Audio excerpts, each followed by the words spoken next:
All right, good. Hey, good afternoon, everyone. My name is Chris Hale. I'm the CEO of GI Jobs. I would like to welcome you to the March 2022 version of the GI Jobs Virtual Career Expo.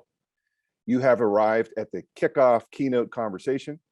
You've made a good choice being here because all GI Jobs does is bring you A-listers. And this month is no different.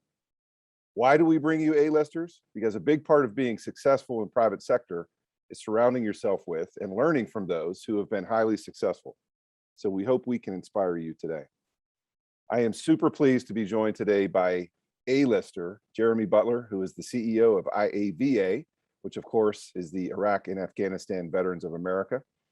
We are going to cover Jeremy's impressive military and civilian career progression. And we're also going to cover some things that IAVA is looking at. But first, we want to get to know Jeremy a little bit better. So I'm going to take a little lighthearted approach to this.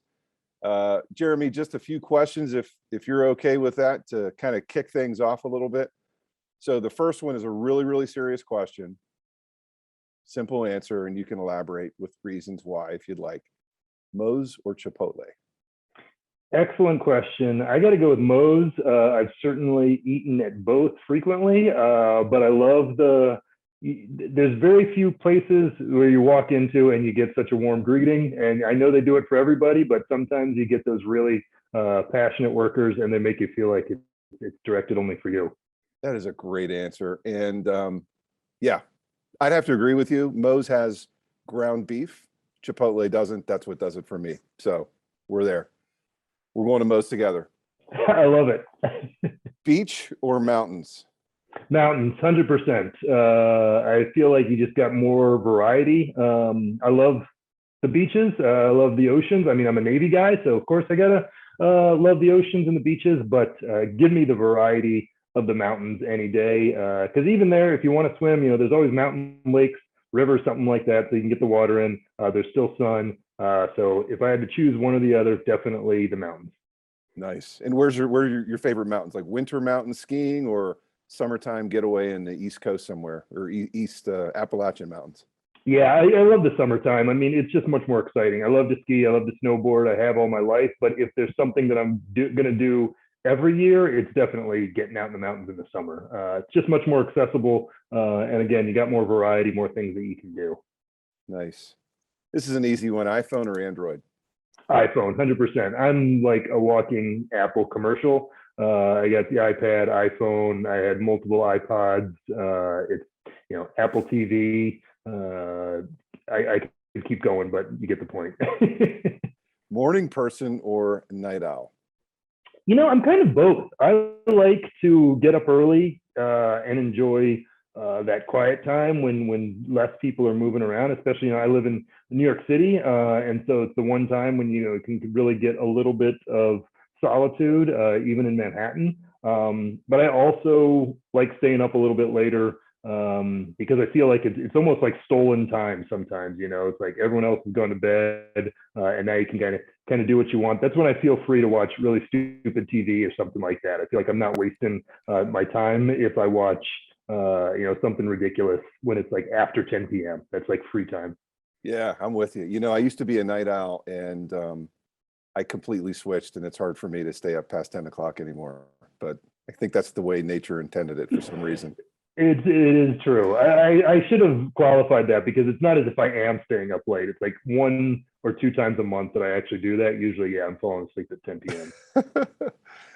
All right, a few more, and then we'll move on. So, your grandpa name. This is a question my wife and I often ponder because we've got we're 2 kids. The oldest 2 are 20 and 17, but at some point here we'll be grandparents, and maybe you're not at that stage yet, or maybe you are. I don't know. But have you ever pondered your grandpa name?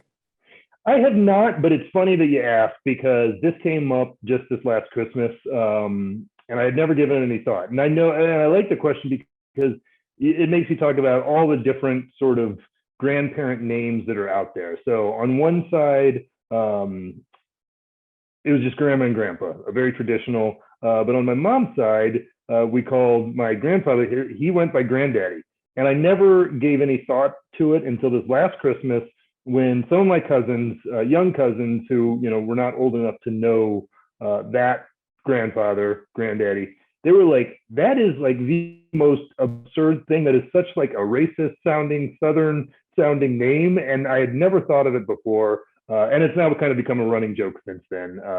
And you can say it in various ways that makes it sound very almost inappropriate now. And I'm like, man, you have sullen my image and my memories of my grandfather now, because I can never refer to granddaddy again without thinking of my cousins making fun of it. And these are cousins from that same side, so it's not as if, you know, they're not connected to it and everything. Their parents all called them granddaddy and everything. And so yeah, it's so I don't know. I don't have kids, so I don't expect to ever have to make that decision.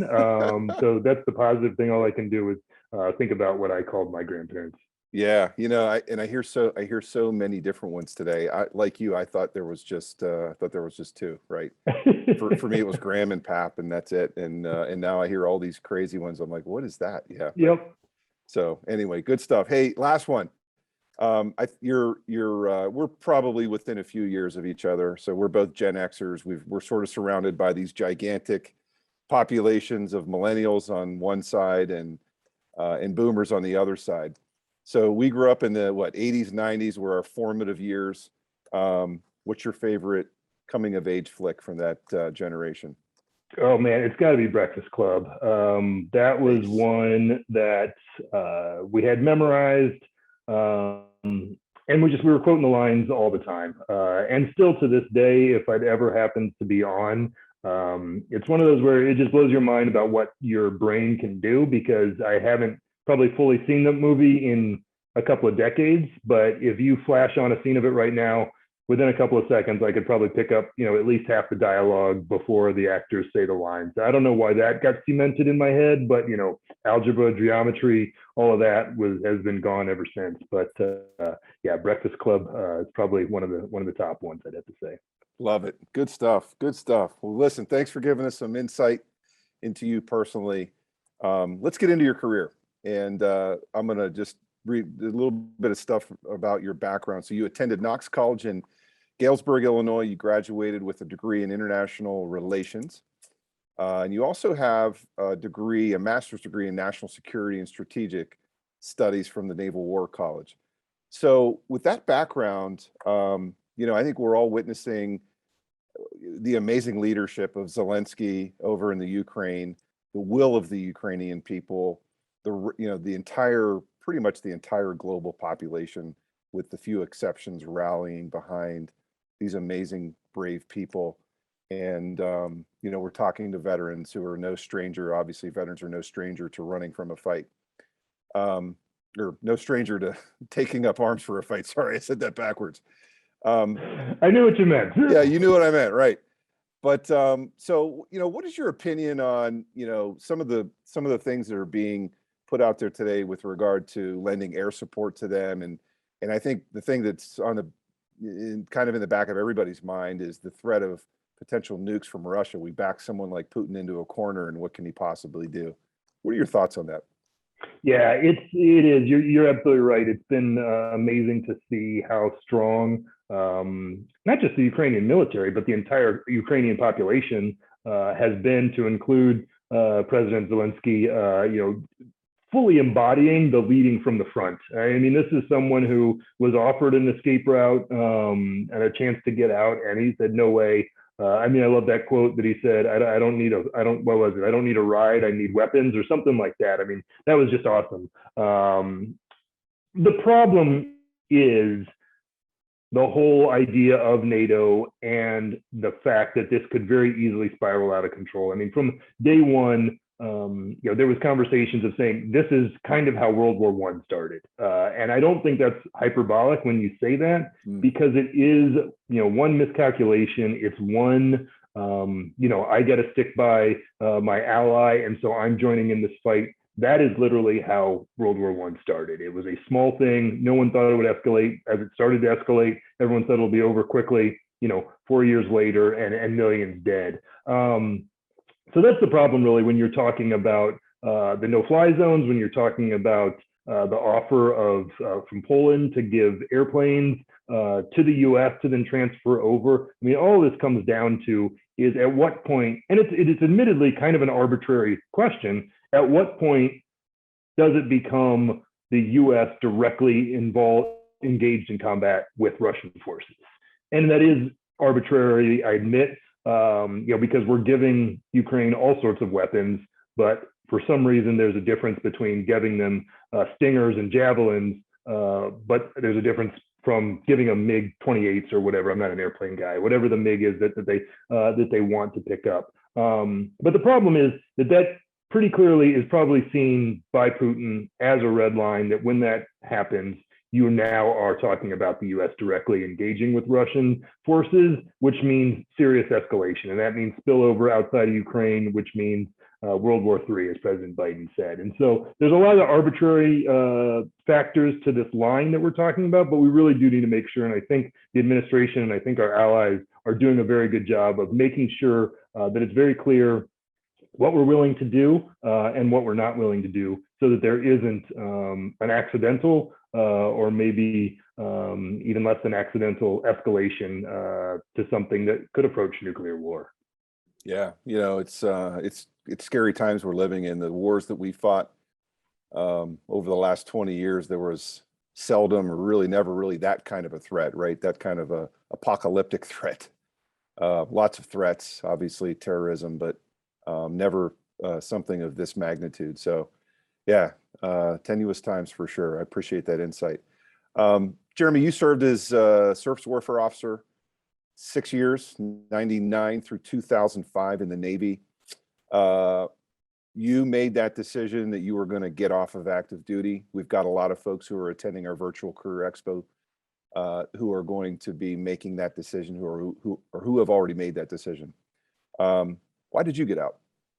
Yeah, to put it in a word, marriage. I joined in '99. Obviously, it was pre 9/11, so really thought I was joining what was going to be 4 years of fun in the Navy and getting to see the world and travel around. That was my expectation. I was dating at the time the woman who then became my wife, and as is often the case with young men, I certainly didn't discuss the issue with her or with anyone else. I just decided, you know what, I'm joining the Navy, and I hope you'll stick around, but I'm thinking of me first. And luckily, she did. It wasn't a straight and easy path from that decision to getting married, but luckily she did stick around. And so I did 6 years.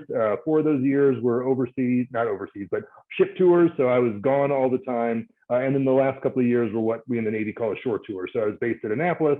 I was teaching and doing some things there.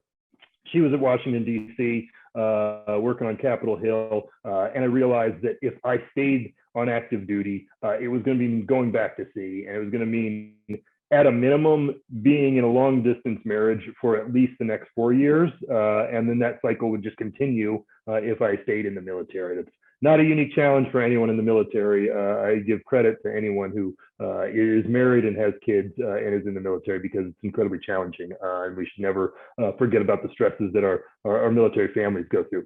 Not to digress, but that was the short answer. So what I did do, and this ties into some of the things I would want to say, is I transitioned into the reserves. So I went straight from active duty into the reserves. I loved being in the Navy. I loved serving. The post 9/11 Navy and military obviously had a much higher threshold. It became much more real all of a sudden, and I enjoyed being a part of that. I didn't want to completely give it up.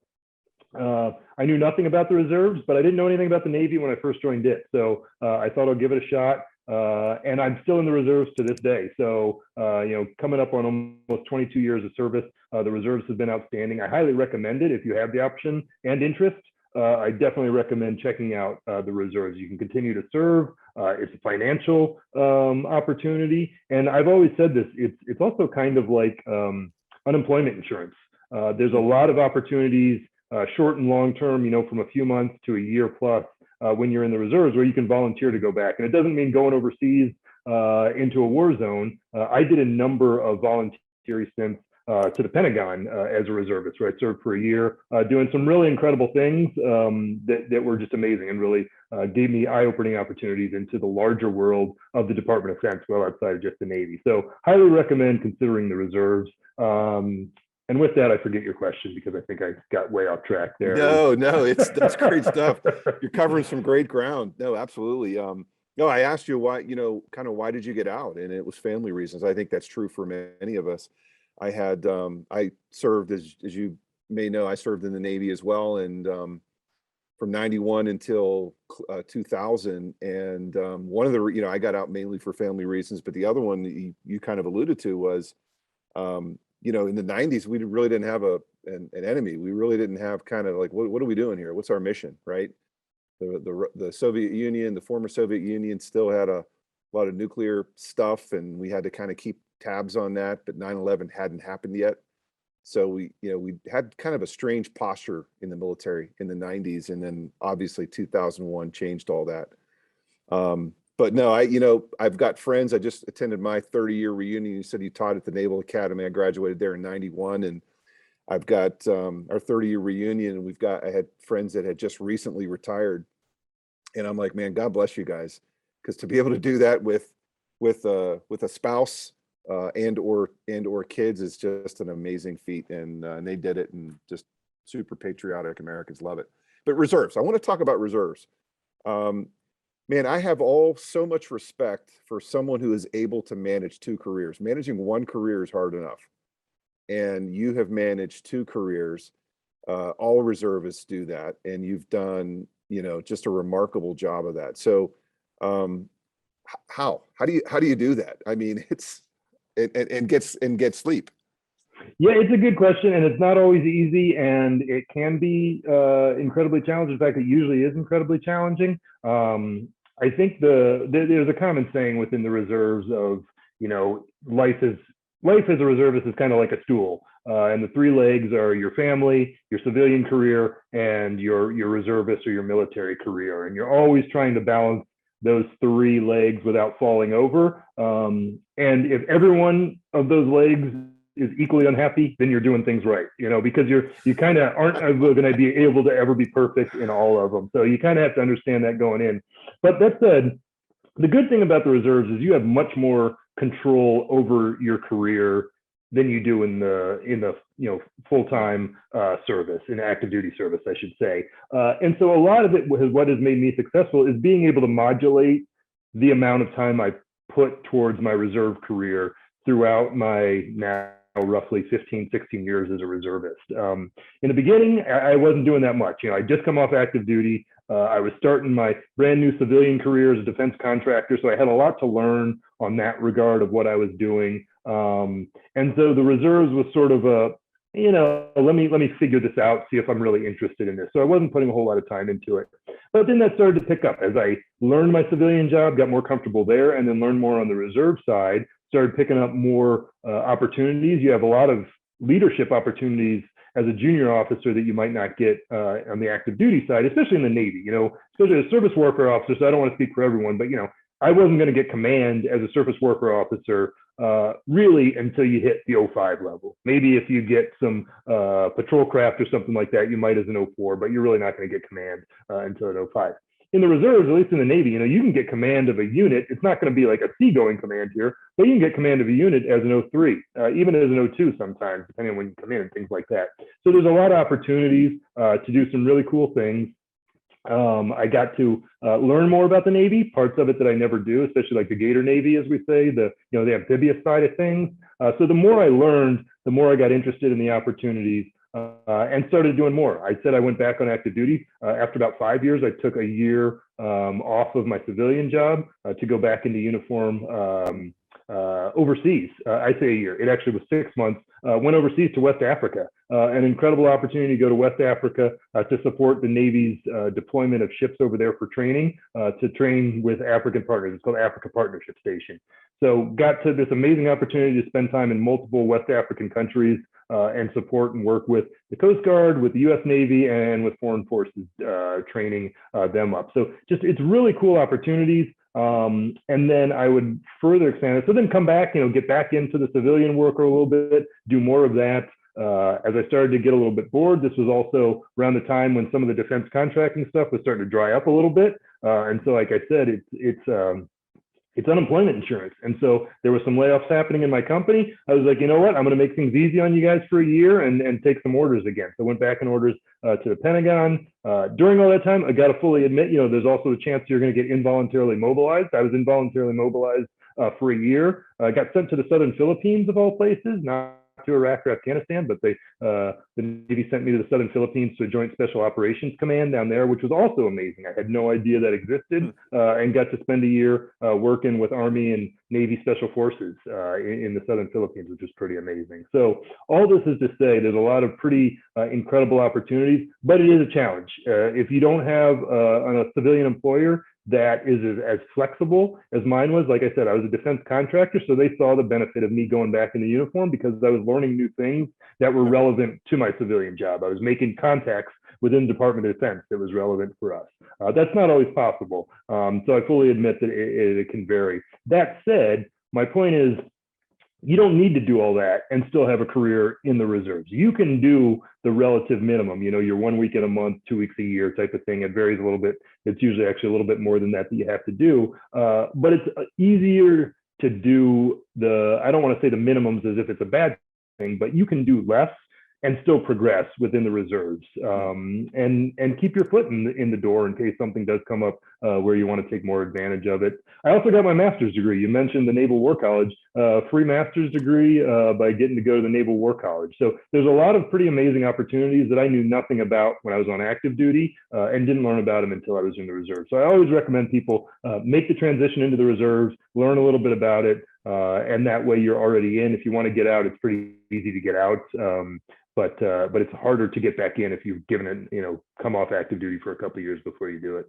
Yeah, good stuff. And at this point, you're at 20 years, right? I mean, I guess you're eligible for retirement. Exactly, coming up on 22. And just so people know, it's different in the reserves. You don't retire immediately once you hit that 20-year mark. You're eligible for retirement. Basically, you can then collect retirement benefits starting at age 60. So it's still an incredible benefit, but it's not the same as on active duty, where once you hit that 20 years, you can immediately retire and start collecting. But yeah, once you hit 20 years of reserve service, you can retire. And then when you hit age 60, there's some caveats to being able to start collecting a little sooner if you deployed into combat zones during that time, did mobilizations and things like that. But basically, once you hit age 60, you can start collecting retirement. Yeah, that's awesome. So you joined IAVA in 2015. I think in 2018, you were promoted to chief operating officer. And then in 2019, you took over as CEO. To be hired from within and promoted from within to the top job in the organization speaks volumes for who you are, your character, and your performance. Because those are people who are promoting you who absolutely know what what you're all about. So that's just really fantastic performance. I have a couple of questions on that, but the first one is, what's the main difference? A lot of veterans have had leadership roles. A lot of veterans aspire to leadership roles in the private sector. In your estimation, what's the difference between leadership in the military and leadership in the private sector? That's a great question. That's a tough one. Let me think for a second on that.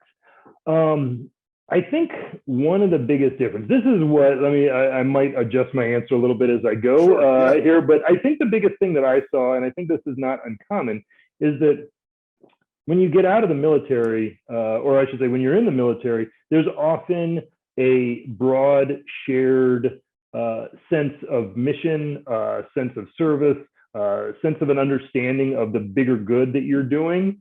You often don't have that in the civilian world. It can be a great job, but at the end of the day, it's a job. Whereas for many in the military, it's your life.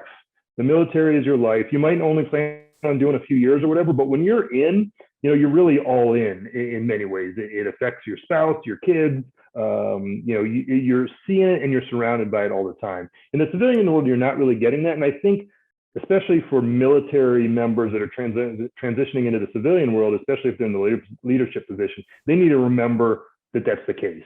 And it's the case not just for the civilian employees, but it's also the case for the veteran employees that they might have as well. A lot of times I see a lot of veterans who want to lean back on that same ethos that may have served them well in leadership positions within the military. And that doesn't always transition over well to the civilian world. You have to make sure that you're leading in a way that is most reflective of the people that you're leading. And that should always be the case, but I think it's a little bit different in the civilian world. You've got different competing interests. You've got family members of your coworkers that don't have the support system that they often get within the military. You don't have that built-in daycare system or housing or daycare that's right there on base and things like that. So there's often a lot more challenges and a greater distinction between your working time and your off work time. So I think you really have to take that into account, frankly, both as a leader and as an employee. There's a lot to be said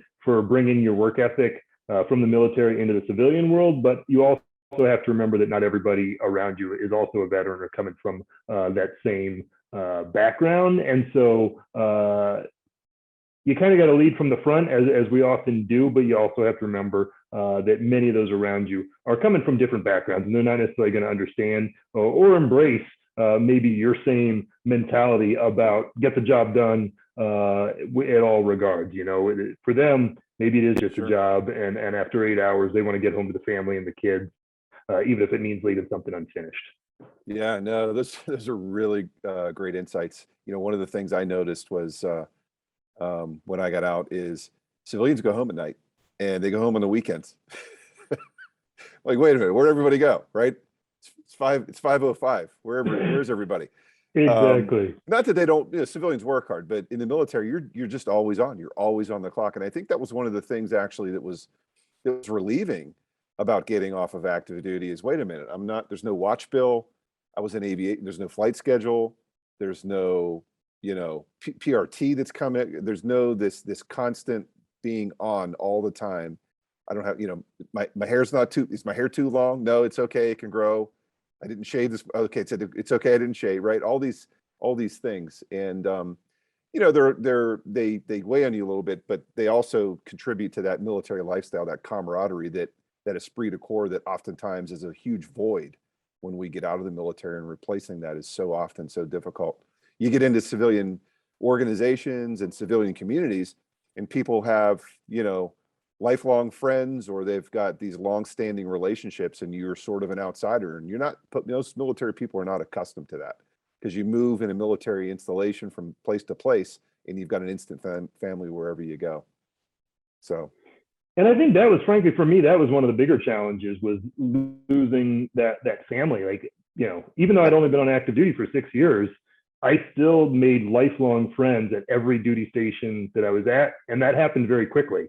And then I got to the civilian world. And even after several years of being in the same company, there was really almost nobody that I was regularly going out with, for instance, to get drinks with from my office anymore. And that's not uncommon, and that's not necessarily a bad thing. But coming from an environment where you're used to very quickly making close friends, that can be a real challenge, especially if you move to a new area once you come off active duty and move into the civilian world. Yeah, no doubt. Hey, I want to get we're going to wrap up here shortly, but I wanted to get to IAVA. I know you've got these big six priorities. One of those is burn pits. Talk to me about some of the latest legislation that's pending. I know there's a House bill that passed, and there's a Senate bill. Talk to me about what your thoughts are on that. Yeah, this is really one of the biggest things that we have done in a long time. And we're really at kind of a precipice where there's an opportunity for the government to finally correct a long-standing wrong that they have allowed to perpetuate on veterans and military members. And that's dealing with toxic exposures. You mentioned burn pits. That's a big part of it, but it goes beyond that. So the legislation that you just mentioned, it's called the Honoring Our Pact Act. That's the House bill that just passed on a bipartisan basis. And what it does is it would change the way the VA works. So it would basically make a presumption of a service connection between burn pit exposures in certain countries and a whole variety of illnesses. In this case, it's 23 in the House bill. So it's everything from really rare things like lung cancers, squamous cell carcinoma, like these illnesses that you can barely even say, and that are normally really rare amongst especially young people, but that increasingly post 9/11 veterans are coming down with at really young ages, and oftentimes very shortly after returning from places like Iraq and Afghanistan.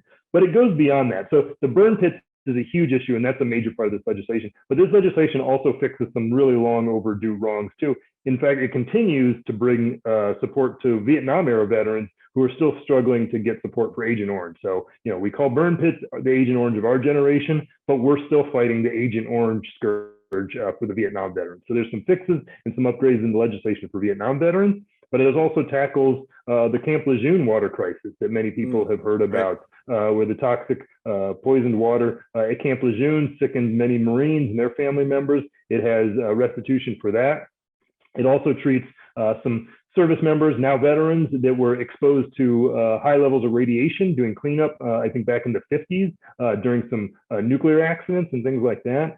It would allow for the VA to give mammograms to women veterans who've been exposed to toxic exposure, because there's a much higher rate of breast cancer within the women veteran population. So it's testing all of these things. We often refer to it as burn pit legislation, but it really is toxic exposure legislation, because this is not something new. It's something that's been going on for a long time. The president, if you listen to the State of the Union, he called for comprehensive toxic exposure legislation, got a standing ovation from every member of Congress that was there. So this really should be something that's being pushed forward on a bipartisan basis. It passed the House on a bipartisan basis. Now the fight goes to the Senate. The Senate passed a much scaled back piece of legislation about a month ago. We all, meaning IAVA and many other veterans groups, sent a letter saying that's unacceptable. The time is overdue for comprehensive legislation, which is exactly what the president called for. It's what the VA asked for. And there is a bill that would do that in the Senate. It's called the Cost of War Act. And we're asking and calling on Senator Chuck Schumer, the Senate Majority Leader, to bring that bill to a full vote so that we can get that passed. The House and the Senate bill can come to conference, they can come to an agreement, and we can send that legislation to the president as he asked for. Literally, well, maybe not literally, almost every single veteran and military family organization that exists supports this comprehensive approach to the legislation. As I said, the president's asked for it, the VA has asked for it. Spouses of service members and veterans who have died from their toxic exposure-induced illnesses are asking for it. It really is the right thing to do. It's overdue. We just need to get the Senate to act and bring it to a full vote so that we can get it to the president. Yeah, it's noble work. I appreciate your leadership on that. On behalf of all veterans, I think I speak for let's take care of our own. So thank you for your leadership in that and all the other folks who are involved in that. It sounds like a key thing that you said there was presumption. There's a presumption of service-connected disability. Is that one of the key things here with this? Yeah. It is, exactly. Yeah, thanks for bringing me back. I got off on a bit of a rant there. But yeah, so that's what this legislation does. That's the big fix that's been the problem, is 70 to 80% of the burn pit related health claims that veterans have brought to the VA, 70 to 80% of them have been denied. And so that's what this legislation really fixes. And it does it by just that. It says, hey, if you served in any of these countries, which obviously includes Iraq and Afghanistan, but also includes some others, Uzbekistan, where there was the K2 base, and some others going back to the first Gulf War. If you served in any of these locations and you come down with any of these ailments, as I said, it's 23 in the House bill, I believe it's 15 in the Senate bill, we are going to presume that that ailment is because of your service in the military, and therefore you'll get health care and benefits, disability benefits as appropriate, because in many cases these are fatal diseases that folks are coming down with. They're unable to work, they're unable to take care of their families, and often the spouse has to become a caregiver. So the benefits part is really required. That's been kind of the fight. Is there's a lot in Congress that are saying, let's slow roll the benefits. Maybe we give them some health care, but we'll stop at that. We really need the presumptive and we need the benefits. We need them two together. And that's what this legislation does. Yeah, great stuff. Jeremy, one quick one here, and then we're gonna wrap it up. I know that IAVA, one of the initiatives you've got is this quick reaction force, which really is there to connect veterans to resources. One of those is employment. Since we're at the GI Jobs Virtual Career Expo, I thought it may be interesting to have you elaborate on that. Yeah, absolutely. Thank you. So this is one of the things that many veterans, service members, family members come to us to is help with with employment. So our program, the Quick Reaction Force, it's available 24/7, 365 days a year to any veteran, active duty, spouse, family member, et cetera. They can reach out for support, not just with employment, but literally anything that is affecting them. And we'll connect them as best we're able to resources in their area that they qualify for. So if you have, if you're a pre-9/11 veteran, that might mean something different for certain programs than a post-9/11 veteran. Doesn't matter your discharge service, your ERA status, we are going to find the most opportunities or the most resources to help you out. Like I said, you can go online, quickreactionforce.org. You can go to just IAVA.org and you'll find a drop down to it. You can call 855-91-RAPID. It really is there around the clock. You're going to connect with a veteran counselor, someone who understands what you're going through because they've been there, and they're going to help connect you with the resources that you need. One of our top 5 is employment. Others in the top 5, continue to be healthcare, to include mental health care, financial resources, but employment continues to be up there. And so I'm glad you guys are doing this. I'm glad you're having the virtual career expo. This is outstanding. This is what people need, is to get connected to these resources as they're coming off active duty, so they never get to a point where they're struggling to make ends meet, because there's resources out there to help you before you get to that point. Yeah, great stuff. And let us know if GI Jobs or virtual career expos can partner or help with you guys in any way. We'd be happy to help and promote that in any way that we can. Hey, listen, I just want to thank you for coming on board. I want to thank you for all the great work that IAVA is doing. I want to commend you on a remarkable 2 careers, military reserves and a civilian career. You're really an inspiration. We're super proud that you come from our tribe, the military tribe. And I thank you for the words of wisdom that you've given our attendees today. And I'm going to watch The Breakfast Club. I'm going to rent that. I'm going to see if that's on Netflix tonight, because you brought me back, right? You brought me back to being like 16, 18 years old again. Excellent. But no, thanks again. Hey, listen, to those who are attending our virtual career expo today, I urge you to get out there, talk to the companies who are here to hire you. Have a great day, everyone. Thank you for coming. Bye.